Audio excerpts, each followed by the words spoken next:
ప్రేమ, యేసుని ప్రేమ.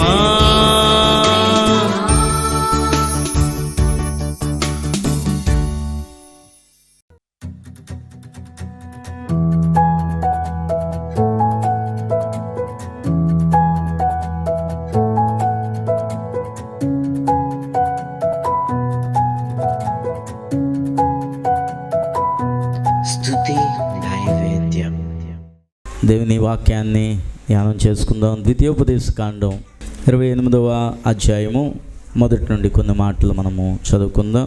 నీవు నీ దేవుడైన యెహోవా మాట శ్రద్ధగా విని నేడు నేను నీకు ఆజ్ఞాపించుచున్న ఆయన ఆజ్ఞలన్నిటినీ అనుసరించి నడుచుకుని నీ ఎడల నీ దేవుడైన యెహోవా భూమి మీదనున్న సమస్త జనముల కంటే నిన్ను హెచ్చించును. ప్రార్థన చేసుకుందాం. ప్రభువా తండ్రి, నీ వాక్యం ద్వారా అందరితో మాట్లాడండి. ప్రభువా, నూతనమైన ఆశీర్వాదాలు ఈ నూతన సంవత్సరంలో ఈ కార్యక్రమాన్ని చూస్తున్న ప్రతి ఒక్కరికి దయచేయమని, పుటము వేయబడిన నీ బంగారు మాటలు వచించడానికి నా నాలుకను, నోటిని, పెదవులను నీ ఆత్మచేత కడగమని యేసు నామమున ప్రార్థన చేయుచున్నాము తండ్రి, ఆమేన్.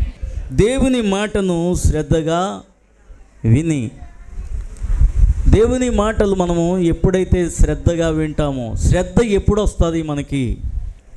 శ్రద్ధగా అనే మాటను పరిశుద్ధాత్మ దేవుడు ఇక్కడ వాడాడు.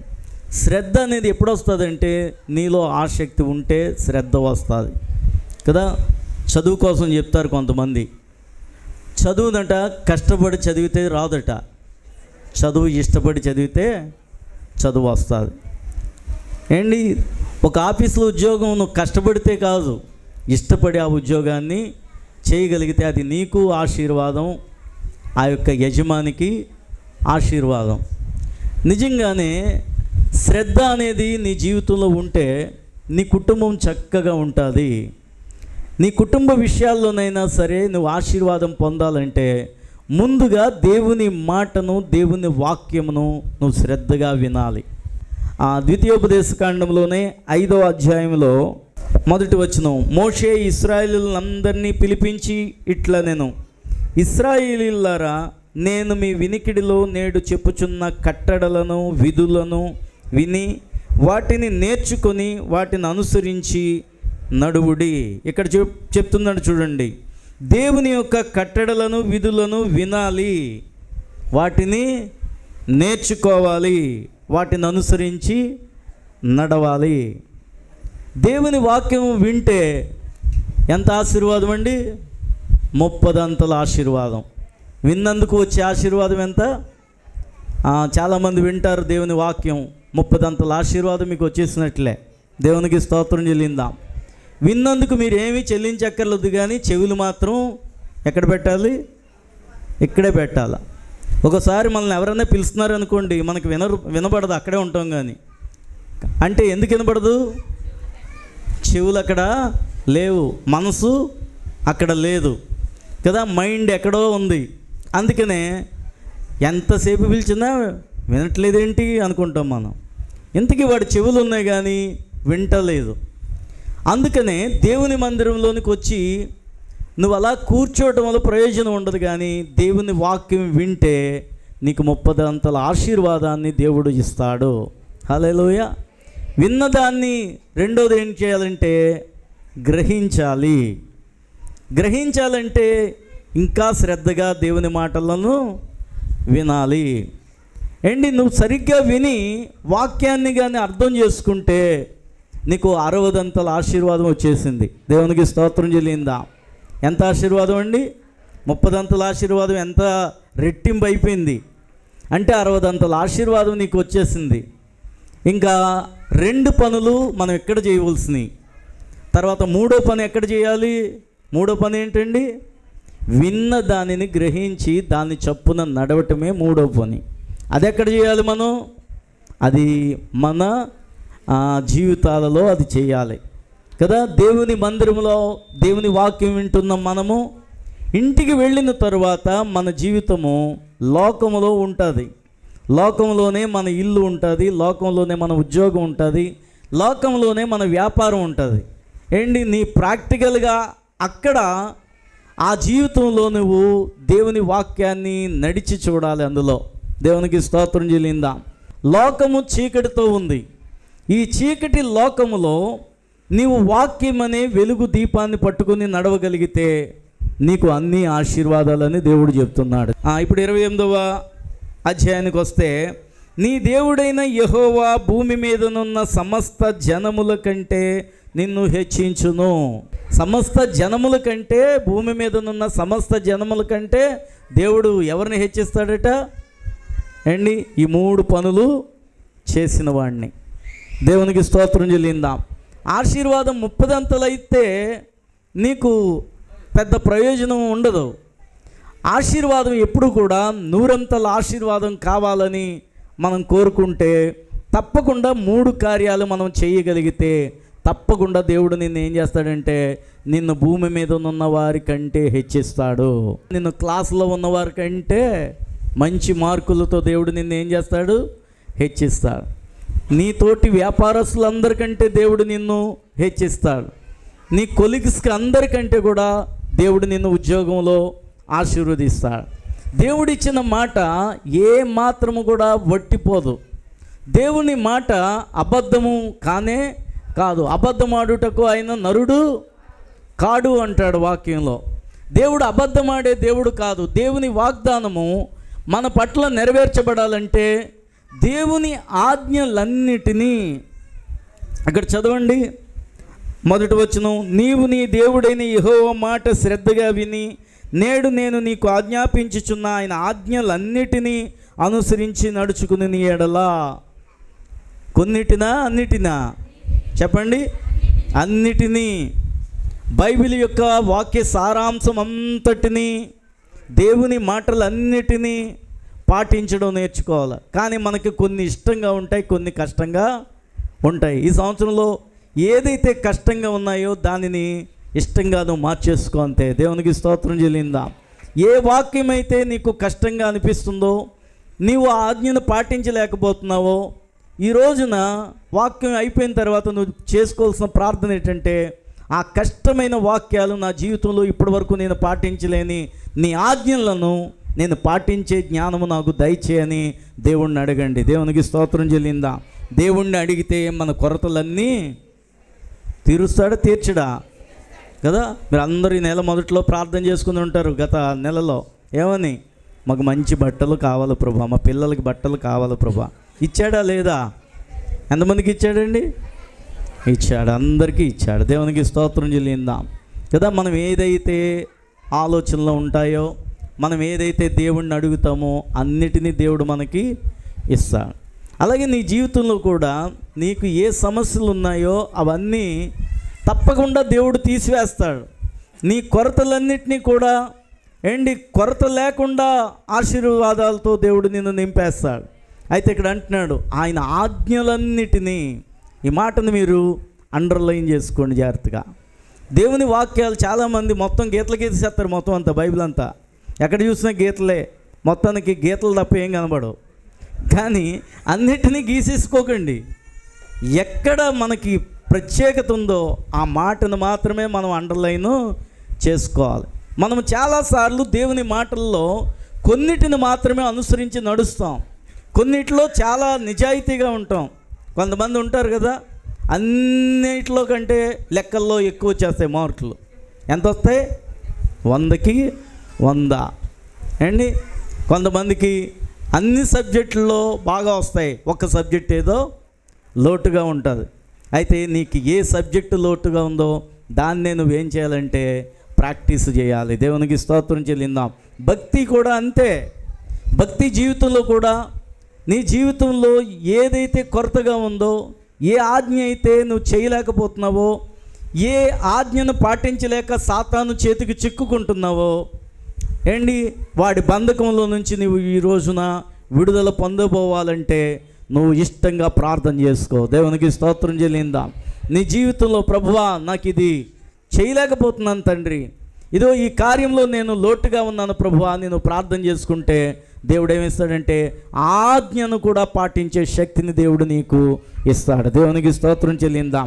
దేవుని మాటలన్నీ పాటిస్తే మనకంటే ఆశీర్వాదం పొందేవాళ్ళు ఈ లోకంలో ఎక్కడ ఉండరు. రక్షణ పొందితేనే మనకి రక్షణానందం వచ్చింది, అంతే సరిపోదు. నీవు అన్ని విధాలా కూడా దీవెన పొందాలన్నది దేవుని యొక్క ఆశ. 2వ వచనం చదివితే, నీవు నీ దేవుడైన యెహోవా మాట విని ఎడల ఈ దీవెనలన్నీ నీ మీదకు వచ్చి నీకు ప్రాప్తించును. హల్లెలూయా. దీవెనలన్నీ ఎక్కడికి వస్తాయట? నీ దగ్గరికి వచ్చి ప్రాప్తిస్తాయట. దేవునికి స్తోత్రం చెల్లిందా. ఏంటో నీ దీవెన అనుకుంటావు కదా, ఎక్కడ చూసినా ఏమీ లేదు అంటావు, కానీ ఎక్కడ తడిగినా డబ్బులు ఉంటాయి. ఇప్పుడు దేవునికి స్తోత్రం చెల్లిందా. హల్లెలూయా కదా. ఇది తిందామా, ఇది తినగలనా అని అనుకునే పరిస్థితులే నీకు ఉండవు. దేవుడు మనకి ఏదైనా తోటనేసాడు కానీ అడవినేయలేదు. ఏదైనా తోట అంటే అన్ని ఫలములతో నింపబడిన ఆశీర్వాదం కలిగిన తోట అది. మానవుడు ఏం చేసుకున్నాడు, దాని నుంచి అది పోయి అడవి కావాలి నాకు అన్నాడు, అడవిలో గడ్డిని మేస్తున్నాడు. ఇప్పుడు మళ్ళా మనం ఆ గడ్డి నుంచి ఆశీర్వాదకరమైన ఫలాలు తినాలంటే, దేవుని సమృద్ధిని మనం అనుభవించాలంటే ఏ దీవెనల కోసం నువ్వు పరిగెత్తక్కర్లొద్దు, ఆజ్ఞలను పట్టుకో అంతే. అవన్నీ నీ దగ్గరికి వచ్చి ప్రాప్తిస్తాయని ఈరోజు దేవుడు మాట్లాడుతున్నాడు. దేవునికి స్తోత్రం చెల్లిందాం. కొన్ని మనం తప్పు అనుకుంటాం, కానీ కొన్ని తప్పు అనుకోం కదా. సాతానుడు అందుకనే తంత్రగొట్టి అట. వాడు ఎవడంటే దొంగ. వాడు నిన్ను ఏదో ఒకలాగా వశపరుచుకోవటానికి వస్తాడు కదా. నువ్వు మెలకుగా లేకుండా చేస్తాడు కదా. ఒకడు దొంగతనం చాలా బాగా చేస్తారట. ఒక దొంగ గారు సాక్ష్యం చెప్పేవారు. ఎదుటివాడి షర్ట్ మీద ఒక బిస్కెట్ ఊసేసి అని ఊదివాడట. ఊది మళ్ళీ వీడే, అయ్యయ్యో మీ మీద ఎంతో చెత్త రోత ఎవడో రాస్తాడండి, ఇదిగో అక్కడే బోరింగ్ ఉంది కడుక్కోండి అంటే, పాపం అక్కడే బ్యాగ్ పెట్టి తొందరగా కడుక్కోవడానికి వెళ్ళేటప్పటికి బ్యాగ్ మాయం.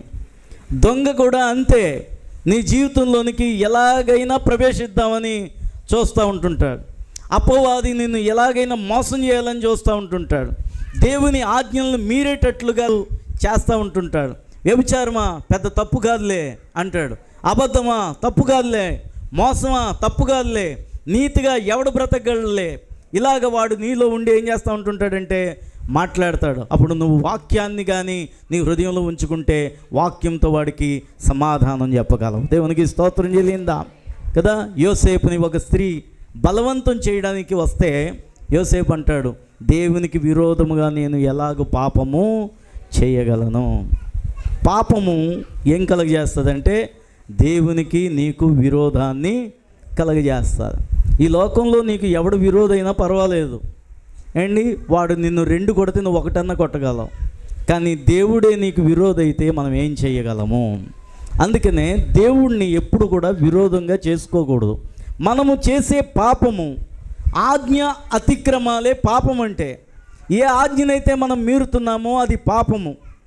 ఏదైతే సాతానుడు నీ జోలికి వచ్చి నీకు వల వేస్తున్నాడో దాన్ని గ్రహించకపోతే నువ్వు పాపములో ఇరుక్కుపోతావు. దాన్ని ఏమంటాడంటే భక్తుడైన దావీదు, అది దొంగ ఊబి అంటాడు. ఊబిలోంచి మరలా బయటికి రావడం చాలా కష్టము. అందుకనే దేవుడు మాట్లాడేటప్పుడు నీ హృదయంలో పశ్చాత్తాపం వచ్చిందంటే తప్పకుండా దేవుడు నిన్ను కరుణిస్తాడు, నిన్ను మరలా దొంగ ఊబిలో నుంచి లేపుతాడు. దేవునికి స్తోత్రం చెల్లిందా. హల్లెలూయా.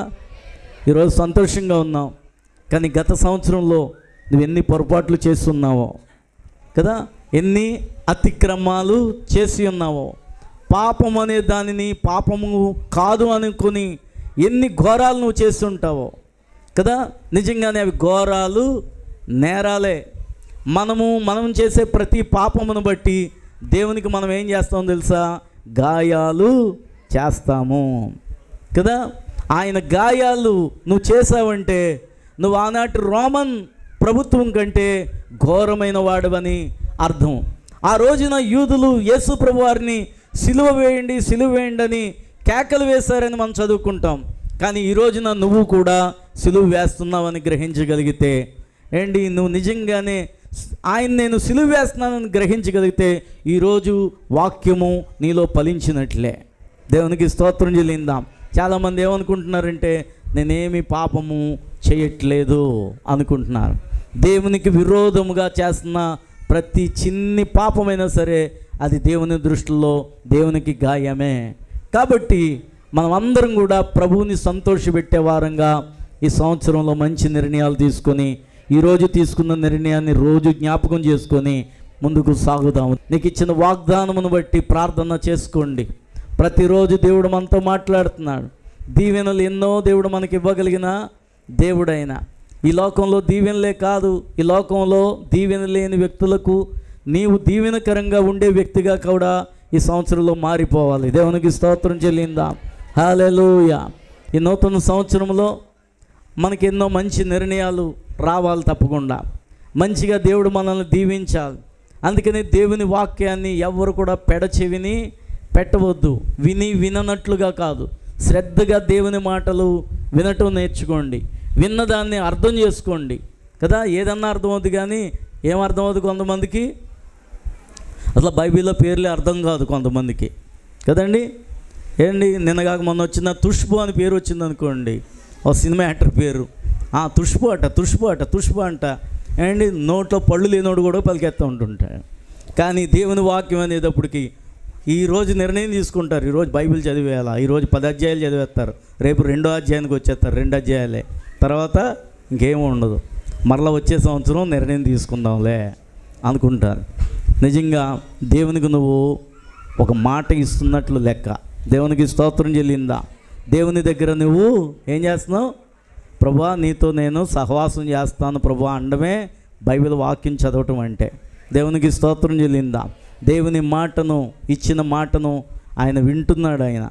ఆయన మన మాటలు వింటున్నాడు, మన ప్రార్థన వింటున్నాడు, మన ఆలోచనలు ఏం చెప్తున్నామో అవన్నీ వింటున్నాడు. కానీ మన మాట తప్పితే ఆయన కూడా నీతో మాట్లాడడానికి ఆయన కూడా ఇష్టపడాడు. దేవుడు మాట్లాడకపోతే మన జీవితమే వ్యర్థము. దేవుడు మనతో మాట్లాడుతున్న మాటలను విందాం, గ్రహిద్దాం, అనుదిన జీవితంలో వాటిని పాటిద్దాం. దీవెనలు నీ దగ్గరికి వచ్చి నిన్ను సంతోషపెడతాయి. క్రింద అందరికీ తెలుసు, మీరు చదువుకోండి ఇంటికి వెళ్ళిన తర్వాత కదా. నువ్వు ఎక్కడికి వెళితే అక్కడ ఆశీర్వాదం. నువ్వు వ్యాపారం చేస్తే ఆ వ్యాపారము ఫలింపు జరుగుతుంది. నీ కుటుంబము, నీ బిడ్డలు నిండైన దీవెనలతో నింపబడతారు. ఇదంతా కూడా దేవుని వాక్యంలో మనకి కనబడుతుంది. కాబట్టి అట్టి ఆశీర్వాదాలు అన్నీ కూడా మనం పొందుకునేలాగున మనం ప్రార్థన చేసుకుందాం. ప్రభువా తండ్రి, మోషే చెప్తున్నాడు, ప్రభువా మోషే ద్వారా నీ ప్రజలందరితో మాట్లాడుతున్నావు. ప్రభువా మేము నీ ప్రజలము, మేము ప్రత్యేకించబడిన వాళ్ళము నాయన. ఇదో నీ ప్రత్యేకమైన జనాంగానికి నువ్వు ఇచ్చే విధులు, కట్టడలు, నీ ఆజ్ఞలు, నీ ధర్మశాస్త్రమును మేము పాటించే శక్తిని మాకు దయచేయండి. నీ కృపను అనుగ్రహించు నాయన. నీ ఆజ్ఞలను పాటిస్తే, నీ వాక్యంలో మేము నడవగలిగితే వచ్చే ఆశీర్వాదాలన్నీ నువ్వు రాసించావు తండ్రి. ఆశీర్వాదాలన్నీ మేము పొందుకోవటానికి నీ కృపను అనుగ్రహించండి. ఇదో ఈ సంవత్సరంలో నూతనమైన దీవెనలతో బిడ్డలందరినీ నింపండి ప్రభువా. అనేక మంది ప్రజలు చూస్తున్న కార్యక్రమాలను బట్టి, ఈ కార్యక్రమాన్ని చూస్తున్న ప్రజలందరికీ గొప్ప దీవెన, ఆశీర్వాదము దయచేయండి. వారి అవసరతలు తీర్చండి, వారి కుటుంబాల్లో రక్షణ దయచేయండి, శాంతి దయచేయండి. ఇదో తండ్రి నాయన, మా సంఘ కుటుంబాలన్నిటిని కూడా సంపూర్ణమైన దీవెనలతో నింపమని యేసు నామమున ప్రార్థన చేయుచున్నాము తండ్రి. ఆమేన్.